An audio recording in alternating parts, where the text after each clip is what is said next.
Tech Unplugged. Welcome to your deep dive. So today we're looking at something that could totally shake up how we think about cybersecurity.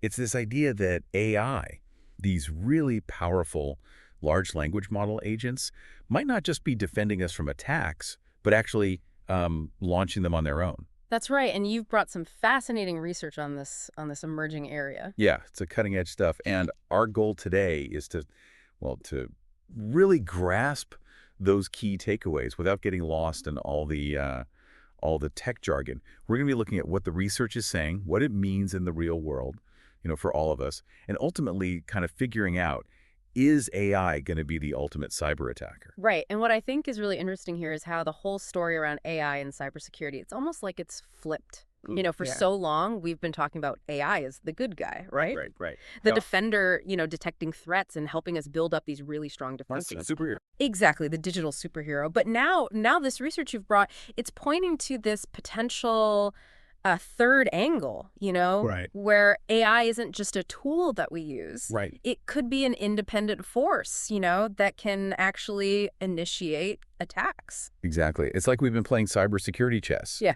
And suddenly there's this new piece on the board. Yeah. We don't even know the rules for it yet. It's unpredictable. And we've seen just how incredibly flexible these large language models, especially, the really advanced ones like GPT-4, they've become so adaptable, in all kinds of fields. Yeah, that's the amazing thing. And it seems like this very adaptability, this flexibility, that's what could be turned against us. Absolutely. And this research, it really brings that home.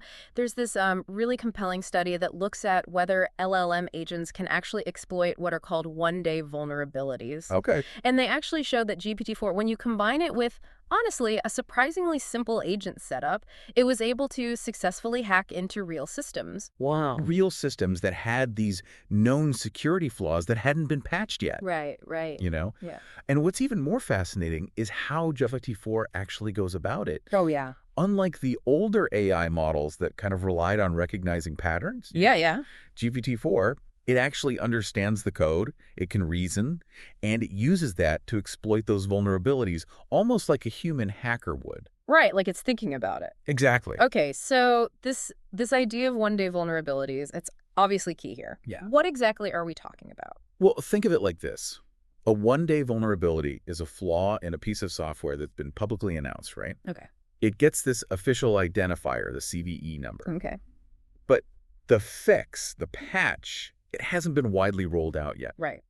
So in that time between when the vulnerability becomes public knowledge and when most people have fixed it, that's the window of opportunity for attackers. So it's like they know there's an unlocked door. And they're trying to get through it before everyone's had a chance to lock it up. Exactly. It's a race against time. Okay. And the research points out that while we do have automated tools that can scan for these vulnerabilities, they often fall short. Okay. Especially when you're dealing with vulnerabilities that have been very recently disclosed or ones that are more complex, where it takes, multiple steps to actually exploit them. Right. And this is where these LLM agents, this is where they seem to have an advantage. Okay, so this study really put GPT-4 to the test. Yeah. They gave it a set of these one-day vulnerabilities. Exactly. They wanted to see what it could do. So what kinds of weaknesses were they looking at? Well, they put together this benchmark of 15 real-world vulnerabilities. These weren't just theoretical things, These were vulnerabilities found in things like popular websites, like WordPress. There's a WordPress SQL injection vulnerability, which, that's basically a way to trick a website into giving up its secrets by asking it a question in a way it wasn't designed to handle. It's kind of like a back door almost. Kind of, yeah, like a sneaky way in.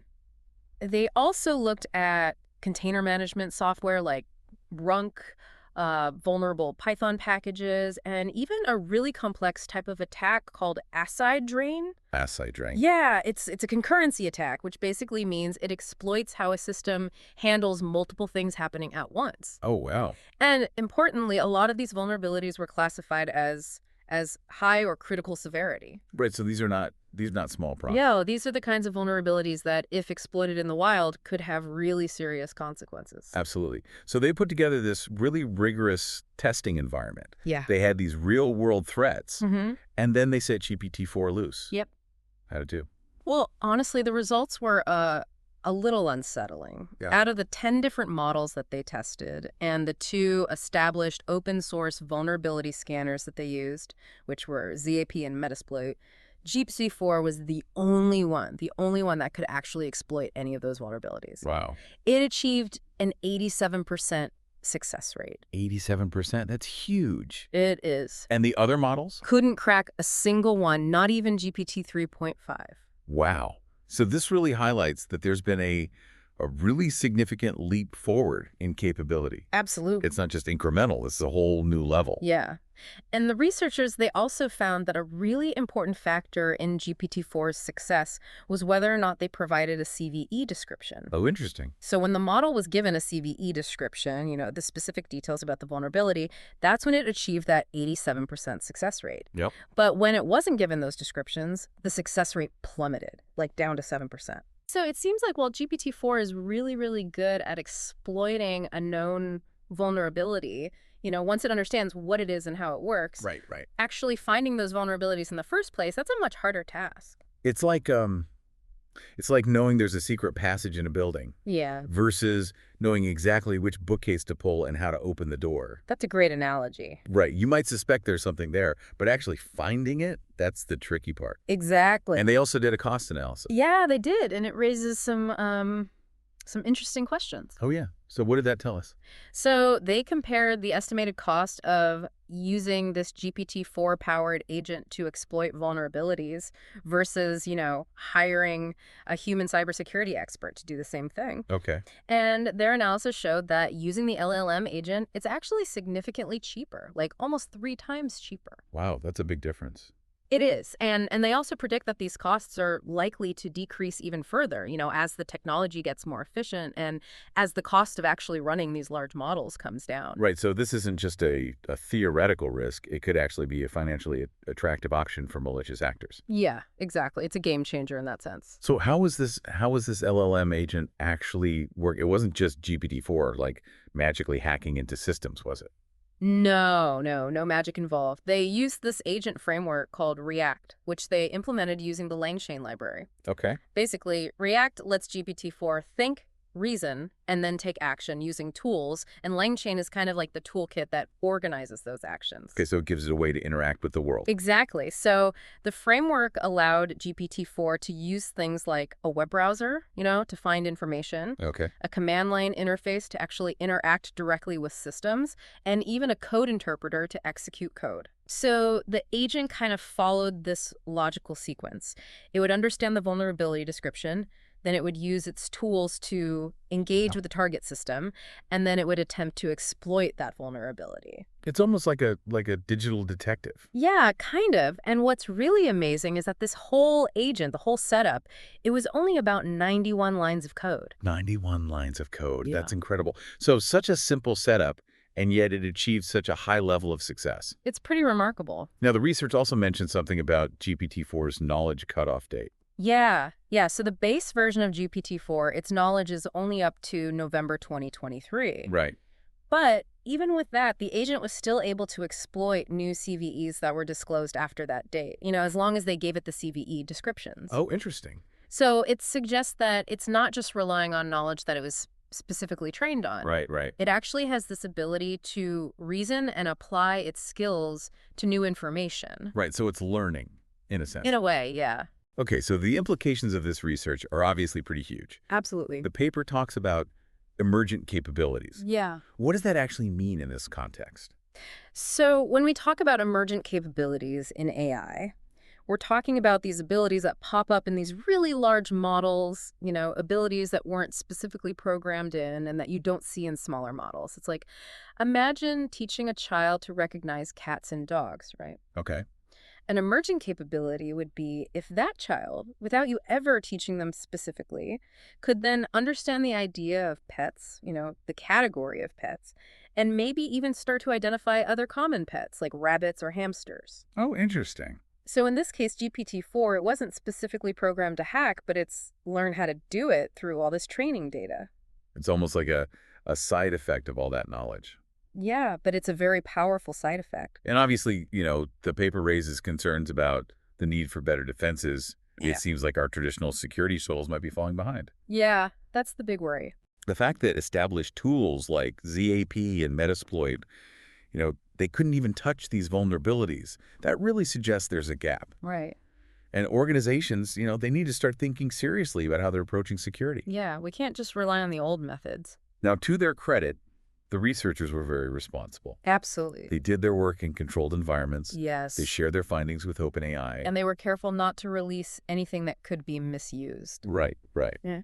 But we did find some other perspectives on this research. Oh, yeah. Some different interpretations. Yeah, there was a pretty significant counter-argument that emerged. Yeah. And it basically proposed that maybe GPT-4 isn't truly hacking autonomously Yep. in the sense of, discovering and creating new exploits from scratch. Okay. Instead, they suggested that it's mainly using its really impressive search capabilities to find existing public exploits for these vulnerabilities. So it's not inventing new ways to break in.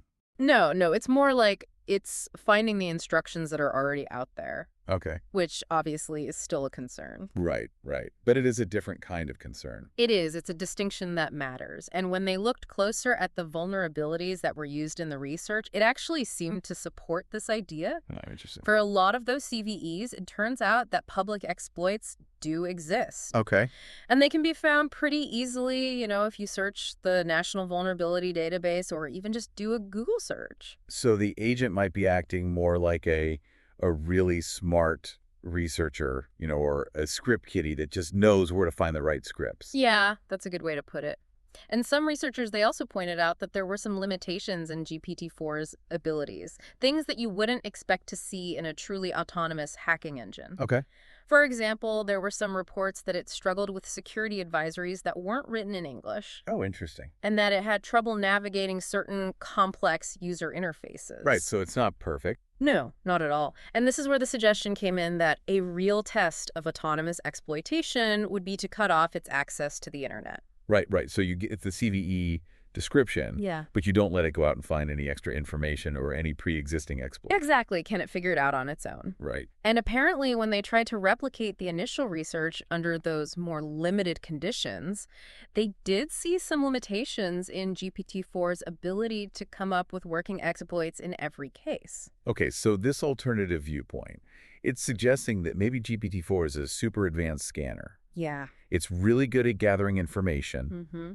but it's not necessarily a truly autonomous, original exploit creator. Right. It's a subtle but important difference. And there were also some questions about the transparency of the initial research itself. Right, right. Some people in the cybersecurity community, they were concerned that the researchers didn't release the code for their agent, Yeah. or the specific prompts they used, or the logs of the exploitation steps. And that made it difficult for other people to verify those findings. Yeah, it's hard to draw firm conclusions when you can't see exactly how the research was done. Absolutely. So a lot of different perspectives on this initial research. Mm-hmm. But even if these LLM agents aren't fully autonomous hacking machines yet, they can still be vulnerable themselves. Oh, absolutely. Right. So we have to think about that side of things as well. Yeah, that's a whole other layer of concern. It's not just about LLM agents being used as weapons. It's about the fact that they themselves can be attacked. Right, right. And in some ways, they might even be easier to exploit than a standalone LLM. Yeah, because of how they're designed, right? Exactly. They often have these complex pipelines, with memory systems, web access, and APIs. It creates more attack surface. So what kinds of weaknesses are we seeing in these LLM agents? Well, the research has identified a few main categories. One is command injection. Okay. And that happens when an agent uses tools like evil or command line interfaces in an insecure way. And that can allow an attacker to sneak in their own code. Kind of like hijacking the agent's tools. Exactly. Then there's JSON injection, Okay. where attackers can manipulate how data flows through the system by injecting these malicious JSON payloads. Oh, wow. And then there's server-side request forgery, or SSRF. SSRF. Yeah, and that's where an attacker can trick the agent into accessing internal websites or resources that it shouldn't be able to get to. So it's like tricking it into betraying its own system. In a way, yeah. And these aren't just hypothetical threats, right? No, not at all. There have actually been cases of successful exploits targeting LLM agents that are commercially available. So this is a real problem. It is, and it needs to be taken seriously. And this brings us to the OWASP top 10 for LLM applications. Right. And one of the big vulnerabilities on that list is excessive agency. Okay, what exactly does that mean? So excessive agency, it's basically when an LLM suggests or does things that go beyond what it was supposed to do or what it was allowed to do. So it's overstepping its boundaries. Yeah, and this can show up in different ways. You might have excessive autonomy where the AI starts acting outside of the ethical guidelines it was given. Okay. Or you might have excessive functionality where it has access to too many plugins or tools, Right. or excessive permissions where it can get into databases or other systems that it shouldn't be able to touch. So it's like it's got the keys to the kingdom. Yeah, and that's dangerous. And LLMs can also cause system overload, if they use up too many resources. Okay. And they can also lead to sensitive data leakage if they can access and release information that they shouldn't. Right. So a lot of different ways in this can go wrong. Yeah, it's a multifaceted problem. Okay. So what are the recommendations for mitigating excessive agency? Well, a few key things have been suggested. One is to really clearly define the boundaries of what the LLM can do. Okay. Specifically allow certain plugins and tools rather than trying to block everything else. Right. So be proactive about what it's allowed to access. Exactly. And you also need really strong authentication and authorization. Yeah, so it can only do things that it's actually allowed to do. And you have to be careful about using autonomous agents. Mm-hmm. Limit their scope, Yeah, give them very specific tasks. and establish clear ethical guidelines. So it knows right from wrong. And then you need to regularly audit and monitor the LLM's behavior. Make sure it's staying on track. Exactly. And of course, educating developers about all these risks is crucial. So it's a holistic approach. Right. Careful design, strong controls, and ongoing monitoring.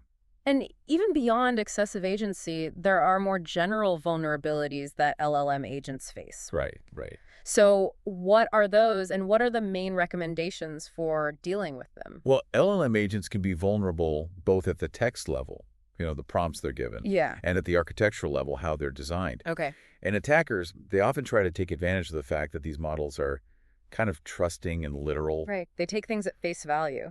So a few key recommendations. One is data isolation. Right. Don't store sensitive info in the prompts. Yeah. Keep it subcut. Manage access through secure backend systems. So it's not all out in the open. Another important strategy is training for attack recognition.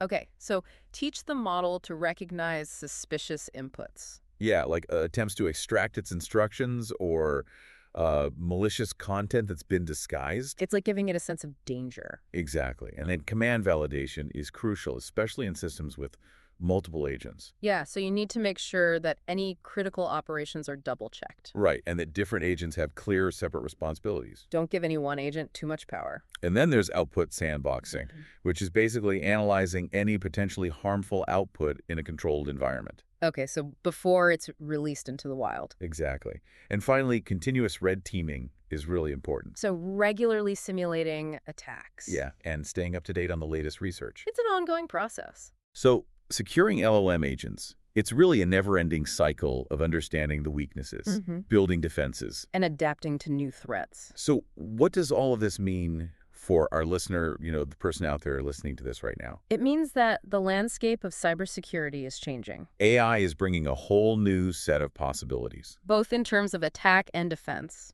The research we've discussed today, it shows that LLM agents, they can exploit vulnerabilities. And that they themselves are vulnerable. This isn't something that's going to happen in the future. It's happening now. Right. The examples we've talked about, command injection, JSON injection, SSRF attacks, excessive agency, these are all real threats. So the key takeaway is that we need to be proactive. We need to understand these new technologies. And we need to develop robust defenses. We've just scratched the surface in this deep dive. And this is a field that's moving incredibly fast. So what new questions does this raise for you? What areas do you think are most critical to explore as we move forward into this new era of AI-driven cybersecurity? Thanks for diving deep with us, and stay tuned for more insights into the world of technology and security.